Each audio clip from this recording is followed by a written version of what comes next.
చూస్ country delight, live better. ఇప్పుడే country delight యాప్ని download చేసుకోండి. ఆస్ట్రేలియాలో శ్రీవారి టెంపుల్ కట్టబోతున్నారు. ఎస్, నిజమే. అక్కడ ఉన్నటువంటి తెలుగు వాళ్ళందరికీ అంతేకాదండి, ఇప్పుడంతా చెప్పాలంటే అసలు విదేశీయులు కూడా మన తెలుగు ఆలయాల్ని సందర్శించి ఎంతో మెచ్చుకుంటున్నటువంటి పరిస్థితుల్లో ఆస్ట్రేలియాలో స్వామివారి ఆలయం వస్తుంటే ఎంత బాగుంటుందో కదా. దానికోసమే ఎంతో కృషి చేస్తున్నారు ఆస్ట్రేలియాలో ఉన్నటువంటి మన ఇండియన్.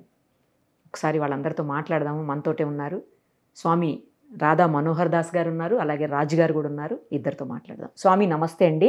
హరే కృష్ణ. నమస్తే అండి. ఏంటి అసలు అలాంటి సంకల్పం మీకు ఎందుకు వచ్చింది? స్వామివారి టెంపుల్ని ఆస్ట్రేలియాలో పెట్టాలి అని ఇప్పటివరకు లేదు కదా, ఆస్ట్రేలియాలో లేదు అసలు. సో ఎందుకు మీకు అలాంటి ఆలోచన వచ్చింది? దానికి స్వామివారు ఎలాగా మీకు సహకరించారు? హరే కృష్ణ అండి. రీసెంట్గా స్వామీజీ ఆస్ట్రేలియా మెల్బర్న్ గణేష్ ఉత్సవాల కోసం అని వచ్చేసారు ఇక్కడికి. రాధా మనోహర్ దాస్ స్వామి గారు మా ఇంటికి విజిట్ చేయడం జరిగింది, మా అదృష్టం. సో అదే సమయంలో ఆయన వచ్చారంటే స్వయంగా కృష్ణుడు స్వామి ఇంటికి వచ్చినట్టే అండి. సో వచ్చినప్పుడు నార్మల్గా చెప్తూ ఉన్నారు, బ్యాగ్లో నుండి బిఆర్ నాయుడు గారిది, చైర్మన్ గారిది కార్డు చూసాము. చూసారు కదా కార్డు అని అన్నప్పుడు, ఇక్కడ వెంకటేశ్వర స్వామి టెంపుల్ ఉందా అని అడిగారు స్వామీజీ. స్వామీజీ లేదు మాకు, సడన్ గా అవుట్ ఆఫ్ నోవేర్, అసలు ఎక్కడ ప్రిపేర్డ్ లేదు, ప్లాన్ లేదు. కాకపోతే మేము 1 year బ్యాకే 10 ఎకరాల ల్యాండ్ స్థలం తీసుకొని పెట్టుకున్నాం టెంపుల్ కట్టాలని ఆశతో. ఏ టెంపుల్ అనుకున్నారు ఫస్ట్? అసలు ఏమీ అనుకోలేదు. కాకపోతే వెంకటేశ్వర స్వామి మనకు దైవం, సో కట్టాలనే ఆలోచన ఉంది, కానీ ఎలా చేయాలి ఏంటి అనే దగ్గర ఆగాం అంతే. ఆగినప్పుడు స్వామీజీ రావడం, ఇలా అనడం, వెంటనే మాలో ఒక ఉత్సాహం. సో ఓకే, మేము కట్టడానికి రెడీ గురూజీ, మా దగ్గర 10 ఎకరాల ల్యాండ్ కూడా స్థలం తీసుకున్నామంటే వెంటనే బిఆర్ నాయుడు గారికి స్వామీజీ కాల్ చేశారు, చైర్మన్ గారికి కాల్ చేసి, నాయుడు గారు ఇలా ఉంది, వాళ్ళు తెలుగు వాళ్ళు అని చెప్పేసి మాతో మాట్లాడిపించినప్పుడు సార్కి ఎక్స్ప్లెయిన్ చేశాను మొత్తం. ఇది సార్ మా దగ్గర 10 ఎకరాల ల్యాండ్ ఉంది, కట్టాలనుకుంటున్నామని అంటే, రండి మాట్లాడదాం, స్థపతులను పంపిద్దాం, చేద్దామన్నారు. స్వామీజీ గురువు మాట ఎలా కరెక్ట్ అవుతుంది, నిజమవుతుంది అని చెప్పడానికి తార్కాణం ఏంటంటే, స్వామీజీ చెప్పారు, బిఆర్ నాయుడు గారితో మాట్లాడిన కరెక్ట్ 20 రోజులకి చంద్రబాబు నాయుడు గారు, ముఖ్యమంత్రి గారు, ఏపీ సీఎం గారు బ్రహ్మోత్సవాల మొదటి రోజున 5,000 టెంపుల్స్ కడతాము, ప్లస్ హిందువులు ఎక్కడ ఉన్నా వరల్డ్ వైడ్ అక్కడ టెంపుల్, తిరుమల టెంపుల్ కడతాము అని అనౌన్స్ చేశారు. ఇది గురు మాట, వెంకటేశ్వర స్వామి మాట లాగా అది నిజమైంది. సో ఇప్పుడు వెంటనే రమ్మని చెప్తే నిన్న స్వామీజీతో కలిసి వెళ్ళి చైర్మన్ గారిని కలవడం జరిగింది. స్వామీజీ చెప్పారు, సీఎం గారు కూడా అనౌన్స్ చేశారు, సో ఖచ్చితంగా మెల్బర్న్లో మీకు టెంపుల్ కట్టడానికి మేము సిద్ధంగా ఉన్నాము అని అనౌన్స్ చేశారు. ఒక్కసారి మీతో మళ్ళీ మాట్లాడతా, స్వామితో మాట్లాడతా. స్వామి, అలాంటి ఆలోచన అసలు అంటే ఇలా స్వామివారి టెంపుల్ ఇక్కడ లేదు అన్న ఆలోచన, ఇక్కడ కట్టాలి అన్న ఆలోచన మీకు ఎలా స్వామి అప్పటికప్పుడు ఎలా స్ఫురించింది అసలు? హరే కృష్ణమ్మ. మనం ఒకసారి వెంకటేశ్వర స్వామి యొక్క చరిత్రలోకి వెళ్తే, భృగు మహర్షి ఆయన్ని వక్షస్థలం మీద తన్నుతాడు, మీకు తెలుసు కదా. లక్ష్మీదేవి కోపం వస్తుంది, కానీ వెంకటేశ్వర స్వామి ఆయన్ని కూర్చోబెట్టి పాదాలు ఒత్తుతూ ఆయన యొక్క అహంకారానికి ప్రతీక అయినటువంటి కన్నుని తీసేస్తారు. అప్పుడు ఒక మాట అంటారు భృగు స్వామి, నీ లీలలు అమోఘము అగ్రాహ్యము అని. అగ్రాహ్యం అంటే వి కాంట్ పర్సీవ్. మనం ఏదో కొన్ని అనుకుంటాం, కొన్ని అవుతాయి, కొన్ని అవ్వవు. కానీ అక్కడ అసలు కేవలం వాళ్ళ ఇంటికి విజిట్కి వెళ్ళాను. ఒకలా చెప్పండి, ఇప్పటిలాగే టైర్డ్ పొజిషన్. అక్కడ 7 అయిపోయింది సాయంత్రం, లాస్ట్ విజిట్ గురించి అన్నారు. అది వాళ్ళ ఇంటికని వెళ్ళాకని తెలిసింది. సరే వెళ్ళాక వాళ్ళ చిన్ని పాప, వీళ్ళ పాప ఏదో గిఫ్ట్ ఇవ్వాలి, నా బ్యాగ్లో వెతుకుతున్నా. ఆ వెతుకుతున్నప్పుడు ఈ కార్డు కనపడింది, నేను పిలిచి తెలుసు కదా అన్నాను అంతే, క్యాజువల్గా. అట్లా భగవత్ సంకల్పం. ఇక్కడ ఉందా వెంకటేశ్వర గుడి అన్నా, లేదన్నారు. మాట్లాడదామా అన్నాను. వెంటనే నాయుడు గారికి ఫోన్ చేశాను. నాయుడు గారు వెంటనే మళ్ళీ కాల్ బ్యాక్ చేశారు, వారితో పరిచయం చేశాను. ఇవంతా 1 నెలలోపు ఇవన్నీ. అక్కడ చంద్రబాబు గారు కూడా మేమేమనుకున్నాం అవే వారి నోట్లోంచి కూడా వచ్చింది. సో కాబట్టి మంచి ఆలోచనలు కూడా భగవంతుడు ఇస్తాడు, అంతే అంతే. కానీ అసలు గొప్ప ఆలోచన కదా స్వామివారిని. జనరల్గా కొన్ని కోట్ల మంది స్వామివారిని దర్శనం చేసుకుంటూ ఉంటారు, తిరుపతి వచ్చేదే అందుకోసం. బట్ ఇప్పుడు విదేశాల్లో ఉన్నవాళ్ళు మనం రావాలన్నా వెళ్ళాలన్నా కూడా అది సాధ్యమయ్యే పని కాదు. అలాంటి వాళ్ళ దగ్గరకు స్వామివారే బాబు నేనే మీ దగ్గరకు వచ్చి ఆశీర్వదిస్తాను అన్నట్టుందిగా ఇప్పుడు కదా. ఏదో పూర్వం మనం మాట వినేవాళ్ళం, ప్రజల వద్దకే ప్రభుత్వం లాగా, ఇప్పుడు భక్తుల వద్దకే భగవంతుడు కదా స్వామి. కదా. అయినా వాస్తవంగా విష్ణు సహస్రనామంలో మొదటి లైన్ ఏమిటి? విశ్వం విష్ణు వషత్కారో భూత భవ్య భవత్ ప్రభు. అంతటా నిండి ఉన్నవాడే విష్ణువు, కానీ ఇప్పుడు ప్రకటన అవుతాడు అంతే. భక్తుల కోరిక మేరకు వారికి ఉండేటువంటి ఆ ఇచ్ఛ, ఆ సంకల్పం, ఆ రోజు అలా ఏదో ఒక రీజన్ కావాలి కదా, మనం కూర్చోవడానికి ఒక వేదికలాగా ఆ రీజన్ ఆ కార్డ్ అయింది అంతే అంతే. లేకపోతే అది అసలు మనం ఏదో ప్రీ ప్లాన్డో ఇంకోటో కాదు. నేను ఎంత స్థలం ఇస్తారు ఏమిటి ఇలా ఊరికే అడిగాను నేను, కాల్ చేద్దామా, చేసేసాం అంతే అంతే అంతే అంతే. ఎప్పుడైనా భగవంతుడు ముందుగానే ఆయన ప్లాను, అంటే సంస్కృతంలో మాట ఏమిటంటే తేన వినా తృణాగ్రమపి నా చలతి, అంటే భగవంతుడి యొక్క ఆజ్ఞ లేకపోతే గడ్డిపోచ కొస కూడా కదలదు. కాబట్టి ఇది ఆయన సంకల్పం, అగ్రాహ్యం. పోనీ ఈ సందర్భంలో అంటే ఇప్పుడు మేము మెల్బోర్న్లో 8 రోజులు ఉన్నాను, సిడ్నీలో 2 days, బ్రిస్బెన్లో 2 days ఉన్నాను. అన్ని చోట్ల అందరూ అంటే అక్కడున్న మన తెలుగు వాళ్ళనే కాదు, ఇతర భాషల హిందువులు కూడా వాళ్ళందరూ కూడా చాలా ఉత్సుకతతో ఉన్నారు వినేదానికి, తెలుసుకునేదానికి, ఆచరించేదానికి. అది నేను ఎలా చెప్తాను అంటే, వీళ్ళు ఈ రాజ్ షైని గారు, రాజ్ కుమార్, వీళ్ళు నన్ను చాలా చోట్ల తిప్పారు. అక్కడ అంటే ఒకలా చెప్తే వినాయక చవితి సందర్భం కదా, ఈ సందర్భంలో ఇక్కడ మనం హైదరాబాద్లో లేదా ఆంధ్రప్రదేశ్లో గల్లీ ఎలా వినాయకుడు పెడతారో అలాగే పెట్టారు వాళ్ళు కూడా. సో నన్ను వాళ్ళు అలా గల్లీకి తిప్పారు. నేను వాళ్ళతో అన్నాను, మీతో కూడా అంటున్నాను, నాకు అసలు ఆస్ట్రేలియాలో ఉన్నట్టు ఫీల్ అవ్వలేదు. ఏదో మన సిటీలోనో మన గల్లీలోనో ఉన్నట్టే. ఎందుకంటే అక్కడ ఒక గణపతి, గురుజీ ఇప్పుడు ఇంకొక 20 నిమిషాల్లో ఇంకోటి, ఇంకా 40 minutesలో ఇంకోటి, అలా తిరిగాం. అంటే కారులోనే న్యాప్ వేసి, కారులోనే మొహం కట్టుకుని, కారులోనే బొట్టు పెట్టుకుని అలా తిరిగాం. కానీ వీకెండ్లో ఎవరు రెస్పాండ్ అవ్వరు. అలాంటిది రాత్రి 10, 11, 12, 1 గంటలు 2 వాళ్ళు అలా నిద్ర ఆపుకుని వీళ్ళు వాళ్ళకి ఫోన్ చేసి వచ్చేస్తాం, బయలుదేరాం అని చెప్పి ఇప్పుడే టర్న్ తిరిగాం ఇలా చెప్తూ, అలా నన్ను చాలా అంటే చెప్పిన చోటకి చెప్పని చోటకి అన్ని చోట్లకి తిప్పి. కానీ ఆనందం ఏమిటంటే అంతమంది ఉత్సుకతతో ఉండడం. అక్కడ ఉన్న అంటే నేటివ్ ఆఫ్ మెల్బోర్న్ పీపుల్ కూడా, నేటివ్ ఆఫ్ బ్యాంకాక్ వాళ్ళు కూడా చాలా, అంతకంటే నాకు బాగా నచ్చింది ఏమిటంటే వినయం దండిగా ఉందమ్మా. అంటే the way they approach and reciprocate. కానీ దురదృష్టం ఏంటంటే ఇక్కడ అవి చాలా తక్కువ ఉన్నాయి. వారి సొంత మతం వారు కలిగి ఉన్నారు, వాళ్ళు బాగానే ఉన్నారు. ఇక్కడ తగిలించుకున్న వాళ్ళు అసలు వాళ్ళకంటే ఎక్కువ ఫీల్ అయిపోతున్నారు కదా. దానికి పెద్ద ఉదాహరణ చెప్పనా మీకు? మీరు కొబ్బరికాయ చిప్ప ఓ చిన్న మొక్క తెచ్చి ఇక్కడే కొట్టి, మీరు ఏ గుళ్ళో దేవక్కర్లే, ఆ కొబ్బరి మొక్క ఇవ్వండి, నిరుత్సాహానికి గురి చేస్తారు, ముఖాలు మార్చుకుంటారు. ఎందుకు అలా అంటే వాడికి ఎక్కకూడదు ఎక్కింది. సో చాలా దురదృష్టం. అలాగే మీకు ఇంకో విషయం, సిడ్నీ వెళ్ళినప్పుడు నేటివ్స్ ఆఫ్ ఆస్ట్రేలియాలో ఇప్పుడు బ్రిటిష్ పాలనే కొనసాగుతుంది. పెద్ద పెద్ద బోరాలు అవి పట్టుకుని ఒళ్ళంతా తెల్లగా ఒక పదార్థం రాసుకుని, ఈ కంగారు ఉంటుంది దాని చర్మం అక్కడ వేసుకుని, సో దర్ బిగింగ్ సిగరెట్లు అవి తాగుతూ ఏదో మొత్తానికి వాళ్ళు నన్ను తీసుకెళ్ళిన అబ్బాయి చెప్పాడు. సో అతను చెప్పాడు, హౌ మెనీ ఆఫ్ యూ అన్న, we are less than 1 million and we are trying to rebuild our nation అన్నాడు. సో నాకేమనిపించిందంటే, నేటివ్స్ ఎక్కడి నుంచో వచ్చినవాడు బెగ్గర్ అయ్యాడు, టెగ్గర పెట్టి, లోకలు బెగ్గర్ అయ్యాడు. ఎందుకు అలా జరుగుతుంది అంటే, అసలు ఈ ప్రపంచం అంతా ఒకే మతపు గుప్పిట్లో ఉండాలని కొన్ని వందల సంవత్సరాలుగా వారు ప్రయత్నం చేస్తున్నారు. తద్వారా అలాంటివన్నీ జరుగుతూ ఉంటాయి. మీరు అమెరికా విషయం కూడా చూడొచ్చు. అదేమి ఆ నేటివ్స్ ఆఫ్ ఇప్పుడున్న వాళ్ళది కాదు. ఒక మాటలో చెప్తే పుర్రెల మీద కట్టిన ఆకాశ హార్మ్యము అనాలి. సరే, what ever it may be. So అటువంటి స్థితి భారత్లో ఉన్న హిందువులకు రాకూడదంటే ఏం చేయాలి? మూలం మర్చిపోకూడదు. ఎవడో గేలం ఎత్తే మేళం వెళ్ళినట్టు వెళ్ళకూడదు.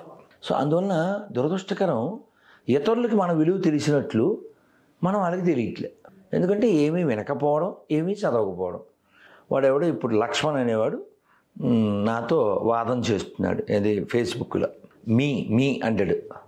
వాడు ఒకడే కాదనుకోండి, ఈ జంప్ బ్యాచ్ అంతా మీ మతం, మీ దేవుడు అంటాడు. నీ పేరు ఎక్కడదరా? నీకు ఆ పేరు లేకపోతే బతుకు మెతుకు లేదు కదా. సో అక్కడ వీరు నన్ను పార్లమెంట్కి తీసుకెళ్ళారు. అక్కడ జాన్ ములాహి అని చెప్పి అక్కడ ఎంపీ. సో వారు మాతో చాలా సౌమ్యంగా, చాలా వినయంగా, అంటే ఎంత బాగా అంటే లైక్ ఏ ఫ్రెండ్. నేను వెళ్తా అన్నాను, ఇక్కడ బిల్డింగ్స్ ఉన్నాయి కానీ బిల్డప్ లేదని. అదే మీరు చూడండి, ఇక్కడ ఎవడైనా వార్డు మెంబర్ అయితే మనం పట్టుకోగలమా కదా.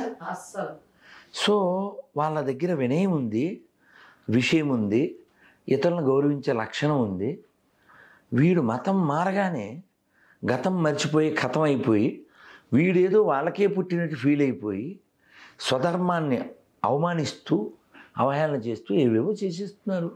వాళ్ళని చూసి నేర్చుకోవాలి. మీరు ఒకసారి నెట్లో రాధికా దాస్ అని కొట్టండి, చాలా తీయగా పాడతారు, చాలా తీయగా. అసలు మనం ఒక మెస్మరైజ్ అంటాం కదా, అలా అయిపోతాం. ఆయన అక్కడ వాడే యూరోపియన్. ఇంతకీ ఈ తీయగా పాడేది ఏమిటంటే Radhe Radhe Govinda with harmony music చాలా బాగుంటుంది. ఇందుకే ఆ ప్లేస్ ఏంటంటే పెద్ద church, biggest church, full crowd, ఇలా చూడాలి మనం. అక్కడ నాకు సంతోషకరమైన విషయం ఏంటంటే అక్కడ మన వాళ్ళు కానీ అక్కడ ఉన్న వాళ్ళు కానీ చాలా వినయంతో ఉన్నారు, ఆ విషయాన్ని తెలుసుకునే ప్రయత్నం చేస్తున్నారు. ఒక మహాలక్ష్మి అని ఒక ఆవిడ, మెల్బోర్న్ ఇస్కాన్ ఆవిడ, అక్కడే నేటివ్. ప్రతి నెల కనీసం 10 నుంచి 15 మందికి భాగవతం సెట్లు అమ్ముతారు. మనం ఇక్కడ ఒక 50-60 దాటిన వాడితో కూడా భౌతిక చదివించాలంటే ఇంకా టైం ఉంది అనేటువంటి మూర్ఖ భావనలో ఉంటాడు. ఇంకా చాలా టైం ఉంది అని, అంటే చిన్నప్పటి నుంచి నేర్పకపోవడం వలన అటువంటివి. సో కానీ అక్కడ ఆవిడ ఒక 15 మందిని లేదా 10 మందిని 6 మందిని కన్విన్స్ చేసి భాగవతం దాని విలువని చెప్పడం, అది కూడా వీళ్ళలాగేదో ఫ్రీగా ఇవ్వడం కాదు, వాడు కొనుక్కుని చదవాలి. మరి దాని ఇంట్రెస్ట్ ఉన్న వాళ్ళు మాత్రమే తీసుకుంటారు అన్నట్టు. అంతే కదమ్మా, ఫ్రీగా ఇస్తే ప్రతి వాడు పొట్లం కడతాడు తీసుకుని కదా. సో కాబట్టి అక్కడ వాళ్ళకి తెలుసుకోవాలని ఉత్సుకత ఉంది.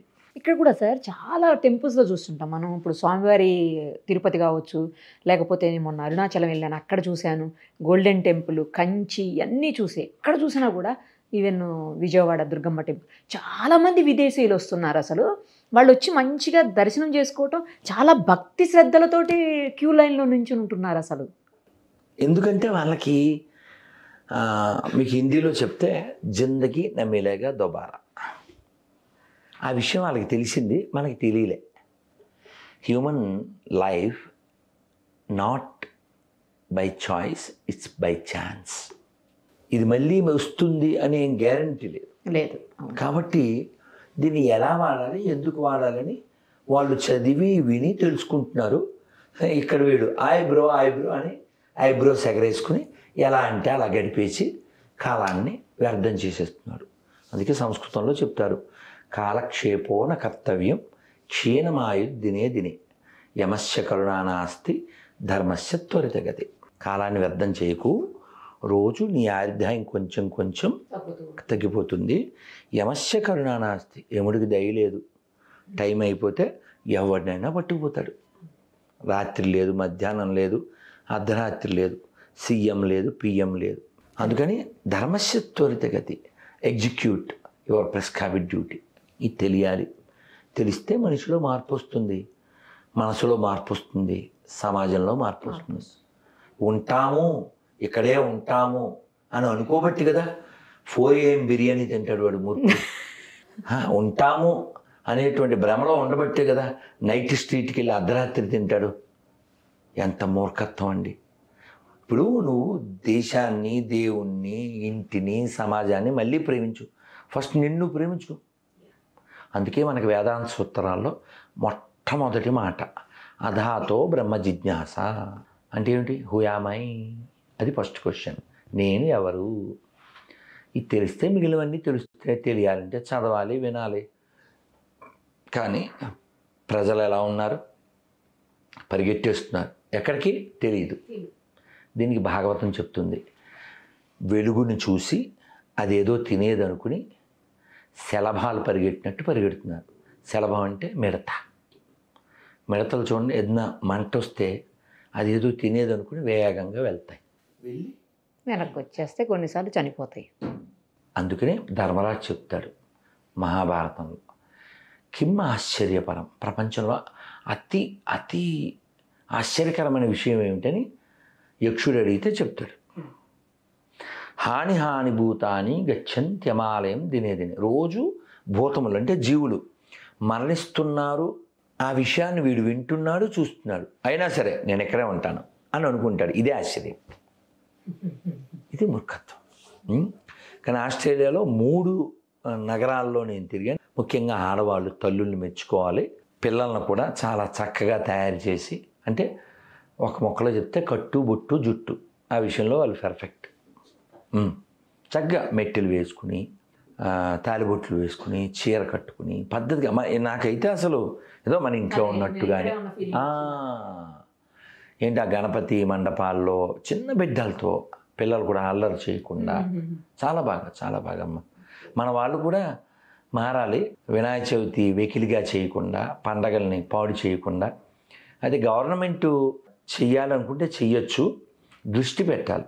ఇప్పుడు ఏదో మీరు వచ్చే లోపల నేను సెల్ చూస్తుంటే క్రాకర్స్ జనవరి 1 వరకు నిషేధం ఢిల్లీలో అని ఏదో పెట్టారు. జనవరి 1కి ఏం చేయాలి? ఎందుకు ఇంకప్పుడు జనవరి 1కి కాల్చొచ్చా? ఇంకా అవసరం కూడా లేదు కదా సార్. కదా, ప్రకృతిలో మార్పు వస్తే కొత్త సంవత్సరం వచ్చినట్లు. ఎవడో వాడి బుద్ధిని బట్టి దాన్ని ప్రాపగేట్ చేసి అట్లా చేశాడు. కొత్త సంవత్సరం కాలం మారితే రావాలి. ఆ కాలం మారేది ఇప్పుడు ఉగాదికి. కొత్తగా పువ్వులు వచ్చి, కొత్తగా ఆకులు వచ్చి, చిగుర్లు వచ్చి కదా. సో అది వాస్తవానికి ఏ ఏ ఏ ప్రదేశానికి ఆ ప్రదేశానికి ఆ కాలం మారినప్పుడు కొత్త సంవత్సరం. సరే, ఈ ఒకవేళ నువ్వు చేసినప్పటికీ కూడా దీపావళికి కాలుష్యాన్ని చిమ్మేటువంటి మతాబులు జనవరి 1కి ఆక్సిజన్ చిమ్ముతాయి. ఆక్సిజన్ వస్తుందేమో, ఆ టైంలో ఆక్సిజన్ వస్తుందేమో. అంటే సో అటువంటి మూర్ఖులు పెద్ద పెద్ద పొజిషన్లో కూర్చుని తీర్పులో ఇస్తున్నారు. అది దురదృష్టం. ఇంకా మానవత్వానికి ప్లేస్ ఉండదు. దురదృష్టం ఏంటంటే మన దేశంలో ఒక్కొక్కడికి ఒక్కొక్క రకమైన తీర్పులు ఇస్తూ ఉంటారు. మన వాడెవడో మూర్ఖుడు ఏదో పిటిషన్ వస్తే, ఇప్పుడు ఉదాహరణకి మీరు నన్ను క్వశ్చన్ అడిగారు, ఆన్సరు ఉంటే చెప్పాలి, లేకపోతే పాస్ చేయాలి.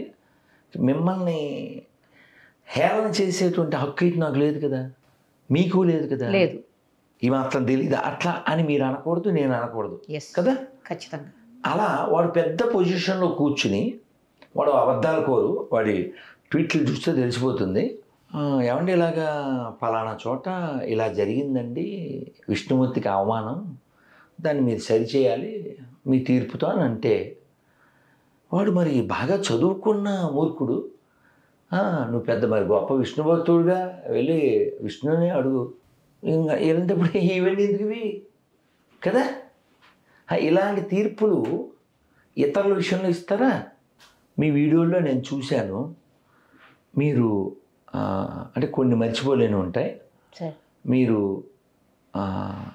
పిల్లల్ని ఇక్కడికి ఎలా వచ్చావునా, అమ్మ ఎలా చనిపోయిందిరా అంటే వాళ్ళు చంపేశారన్నప్పుడు మీరు కూడా కళ్ళనీళ్ళు పెట్టుకున్నారు. అలాగే తల్లుల్ని, ఆవిడ బాగా బొట్టు పెట్టుకున్నారు, ఆవిడని కూడా మీరు దగ్గర తీసుకున్నారు. ఆవిడకి 6 పిల్లలు, ఆవిడ వెక్కి వెక్కి ఏడ్చింది. ఈ హైదరాబాద్ చుట్టుపక్కలే 400 పైన వృద్ధాశ్రమాలు ఉన్నాయి. వృద్ధాశ్రమాలు ఎంతకంటే అవమానం ఉందా? అదే కదా. ఎక్కడైతే మాతృదేవో భవ, పితృదేవో భవ, ఆచార్య దేవో భవ, అతిథిదేవో భవ అని లోకానికి నేర్పించినటువంటి ఈ దేశంలో తల్లులకి ఈ శోకమా? సో ఇలాంటి దుస్సంఘటన జరగడానికి కారణం కేవలం మనిషి సంస్కారాన్ని కోల్పోవడం. కాబట్టి ఆ సంస్కారాన్ని ఇవ్వాలంటే ఓ సత్సంగం ఉండాలి. ఆ సత్సంగం ఉండాలంటే ఓ గొప్ప స్థలం ఉండాలి. ఆ గొప్ప స్థలం ఆలయం తప్ప ఇంకేది కాదు.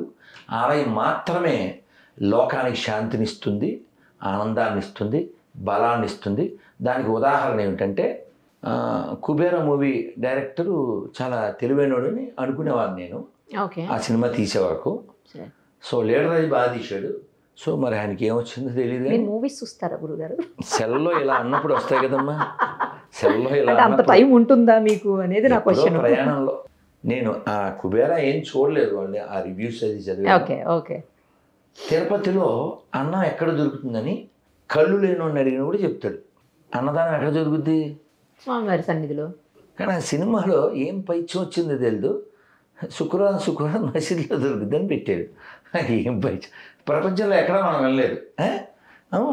చాలా చిత్రం, ఆశ్చర్యపోయాను నేను. సరే అది పక్కన పెడితే అన్నదానం కేవలం మీరు గుళ్ళో వెళ్ళినప్పుడు చూడండి. మనం తిరుమల వెళ్ళాం అనుకోండి, ఉదాహరణ తిరుమల మన బాగా గుర్తు కాబట్టి సెలబ్రిటీస్ అందరూ రాజకీయ నాయకులు ఎవరైనా వెళ్ళినప్పుడు ఆ స్వామివారి ధ్వజస్తంభం దగ్గర ఇలా మొక్కుకుని వెళ్తాం. ఖచ్చితంగా ఆ ధ్వజస్తంభం దగ్గరే ఇంకొక పీఠం ఉంటుంది. ఏమిటది? బలిపీఠం. అలా గుడి చుట్టూ మొత్తం 8 ఉంటాయి అష్టదిక్పాలకులు. సో ఈ బలి స్వామివారికి పెట్టిన అన్నాన్ని అన్ని బలిపీఠాల మీద పెడతారు. ఎందుకలా?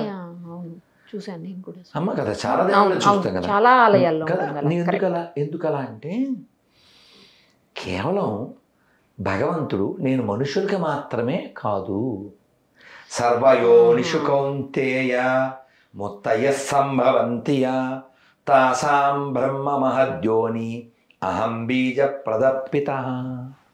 I'm the father of all living beings. Okay. కాబట్టి అందరినీ పోషించేటువంటి వాడు జగత్పతి, జగత్పిత. కాబట్టి మిగిలిన ప్రాణులకు కూడా ఆహారం అందాలి. అందుకని పావురం ఎక్కడెక్కడన్నా వాలి ఉండవచ్చు, గూడు కట్టుకోవచ్చు. ఆహారానికి మాత్రం గుడికే వస్తుంది, ఎందుకంటే గుడిలో ఖచ్చితంగా దొరుకుతుంది కాబట్టి. మీరు గమనించండి, ఏ పులి ఇంకో పులికి భయపడదు, ఏ సింహం ఇంకో సింహానికి భయపడదు. కానీ కేవలం మనుషులే వేరే మనుషులకి భయపడాల్సి వస్తుంది. మీరు గమనించండి, క్రూర జంతువు అంటుంటారు పులి, సింహం లాంటి వాటిని. కానీ ప్రపంచంలో అన్నిటికంటే క్రూరమైన జంతువు ఏది? మనిషి. భూమి మీద వాటికి ఎంత కావాలో అవే స్వీకరిస్తాయి. వీడో అన్నీ స్వీకరించేస్తాడు. పలానా ఇంట్లో పులి వచ్చింది, పలానా ఇంట్లో ఒక సింహం వచ్చింది, అటవీ జంతువులు వస్తున్నాయి. పచ్చబద్ధం. వాటి ఇంట్లోకి నువ్వు వెళ్ళావు, అవి మీ ఇంట్లోకి రావట్లేదు. నువ్వే వాటి ఇంట్లోకి వెళ్ళి నట్టింట్లో ఇల్లు కట్టావు నరికేసి. సో కాబట్టి మనం ఎన్ని చెప్పినా గుండమ్మ కథలో చెప్పినట్లే అయినా అది సాంగ్ వస్తుంది అంతే. చాలా బాగా చెప్పారు గురువుగారు. మిమ్మల్ని ఒక క్వశ్చన్ అడుగుతాను రాజుగారు. ఇప్పుడు 10 ఎకరాల స్థలాన్ని తీసుకొచ్చి మీరు స్వామివారికి ఇలా ఇవ్వాలి అని డెసిషన్ తీసుకున్నప్పుడు మీ వైఫ్ కానీ లేకపోతే మీ ఫ్యామిలీ మెంబర్స్ కానీ ఎవరైనా అబ్జెక్ట్ చేశారా, లేకపోతే చాలా మంచి పని చేస్తున్నాం అని చెప్పి మిమ్మల్ని అప్రిషియేట్ చేశారా పేరెంట్స్ కానీ అందరూ? లేదండి, చాలా అప్రిషియేట్ చేసే వైఫ్ దొరికింది, అది కూడా అదృష్టం. అండ్ పేరెంట్స్ కూడా ఖచ్చితంగా వాళ్ళు కూడా ఏమీ అనలేదు, అసలు ఒక మాట కూడా లేదు. అండ్ దీంట్లో భగవద్బంధువులు అందరం ఉన్నాం అనమాట. సో ఒక్కడిగా కాకుండా గ్రూప్గా చేసాం ఇదంతా ప్రాజెక్ట్ని. ఒక like mind Hindu cultural and community centre లాగా పెట్టి అది తీసుకున్నాం అనమాట ల్యాండ్ని. సో దాంట్లో తెలుగు వాళ్ళు ఉన్నారు, తమిళ్ వాళ్ళు ఉన్నారు, గుజరాతీ అతను ఉన్నారు, మహారాష్ట్ర, ఒడియా, అట్లా అంటే ఇండియాలో ఉన్న అందరూ ఉన్నారు. సో అందరూ లైక్ మైండెడ్ అండి. ఒకటి ఏంటంటే ఇక్కడ టెంపుల్ కట్టాలి, మన కల్చరల్ సెంటర్ కట్టాలి. ఓన్లీ టెంపుల్ మాత్రమే, టెంపుల్ ఏమిస్తుంది, మెడిటేషన్ చేయించవచ్చు, సాంస్కృతిక కార్యక్రమాలు చేయొచ్చు, పిల్లలకి శ్లోకాలు నేర్పించవచ్చు, గోశాల కట్టాలనే ఒక సంకల్పం ఉంది. ఇట్లా అక్కడ అన్నీ రావాలి, ఎట్లా ఫిట్ అవుతుంది అనే ఆలోచనలో గురువారు రావడం, వెంకటేశ్వర స్వామి రావాలని కోరుకోవడం, అసలు అది జరుగుతుందన్న విషయానికి అందరూ సంబరపడుతున్నామండి. ఆయన గురువుగారిని పంపించి ఈయన చెప్తేనే అందరూ వింటారని అని పంపించి ఉండాలి. గురువు మాట వేదవాక్కు. అంతే, ఆయన చెప్తే వింటారు కదా అందరూ, అందుకని స్వామి ఆయన పంపారు.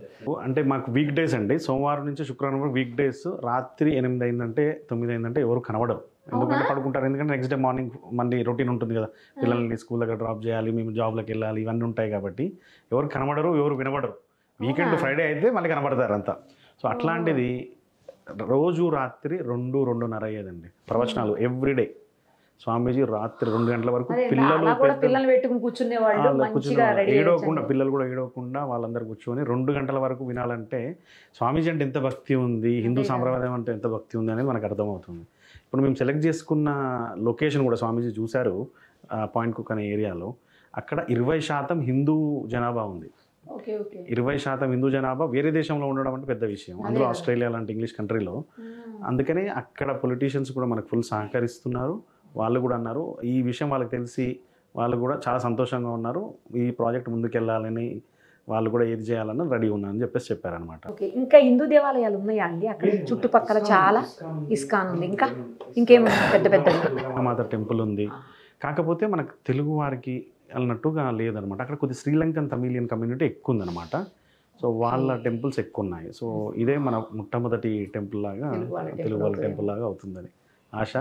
గురువుల వాక్కు వేదవాక్కు కాబట్టి ఖచ్చితంగా అవుతుంది. అతి త్వరలో గురువుగారే వచ్చి శంకుస్థాపన చేస్తారు అని మా నమ్మకం. భగవంతుడు విశాలమైన వాడు, విశాలమైనటువంటి ఈ విశ్వానికి ఆధారమైన వాడు, అంతటా ఉండేవాడు. కాబట్టి ఆయన్ని అన్నమయ్య చెప్తాడు, ఎంత బాగా చెప్తాడు.